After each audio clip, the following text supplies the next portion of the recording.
Hi, Pam here. You ever notice how two-thirds of all the prison movies start out with some stupid motherfucker letting the hostage go? What's up with that? Were they not thinking ahead? You know, it doesn't take very much forethought to realize that you can't ever let the hostage go. So you just can't set a ransom. Because if you set a ransom and somebody meets it, you have to be true to your word. That's what separates us from prisoners, right? No, they're pretty much true to their word. Because if you're not, Big Bubba's gonna butt fuck you, or or not, depending upon whether or not you want him to. In prison they hold you to your word, and 9/10 of the people I know out here, they're not good enough to be held to their word. So avoiding prison is something that the average citizen should really try to do. It's not something that's attempted by very many of my friends. However, I have succeeded at it. I'm 43 and I haven't been to prison yet. And one way that I've avoided that is I've never let a hostage go. In fact, I don't take hostages. I have roommates. That's right. Hey, we've all left places that we didn't want to live. That shitty little room that you rented in college.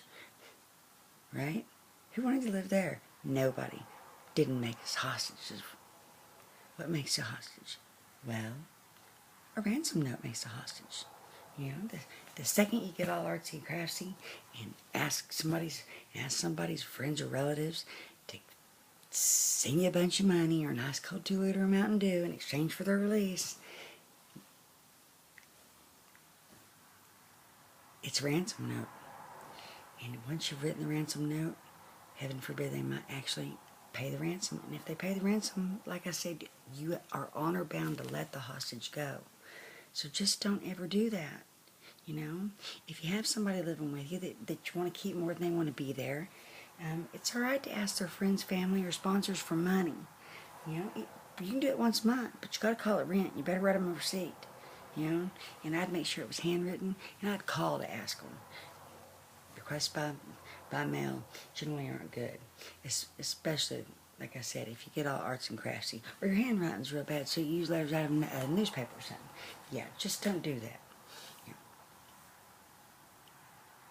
Saw it in a couple of movies, that's how I know.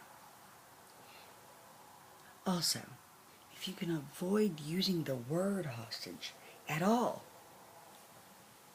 that'll really help. Well, it's the details that matter, okay? Now, say you were being held against your will someplace you didn't want to be. Would you want to be called the hostage? Hell no. That just sounds cruel, nobody loves the hostage. I like resident. Resident's good, It's current. In fact, sometimes I call him current resident, or even John Q. Public. That's hot. I call him John Q. Public if they're really super sexy. Don't you want to get gang raped by John Q. Public? I know I do. God, that's hot. So, don't call him hostage. It makes him, causes animosity. Call him resident. Resident's like a pet name, and pet names are endearing. So, resident. Getting mail already? That's a roommate. I've lived in houses where I had 7 or 8 roommates. Out in California, nobody lives in a single family. No single family lives in a single family home. Seriously, you have 5 single people and all of their friends sharing a 3-bedroom house in the valley somewhere, and you're each paying $800 a month rent for half a closet and a twin bed. It's one big happy family. It's roommates. You can have as many of them as you need to get the rent paid. That's what I think. Well, be nice anyway, wouldn't it? I get tired of paying the rent all by myself. I get tired of being here all by myself. I get tired of being here all by myself, broke. And hostage taking is illegal. However, hosting roommates Perfectly legitimate. It's true. And if they chew through the bonds, you know, or you wind up buying them shitty zip ties from the convenience store instead of the good ones from Lowe's, and they break, you know, it's alright if they wander off. You know, sometimes it just doesn't work out between roommates, and one has to go their own way. That's perfectly fine. Don't sweat it. And panic attacks are not sexy. Blow it off. It's not illegal for a roommate to move out. As long as you don't call them hostage and you never let them go, it's all good. Your roommates can come and go as they please.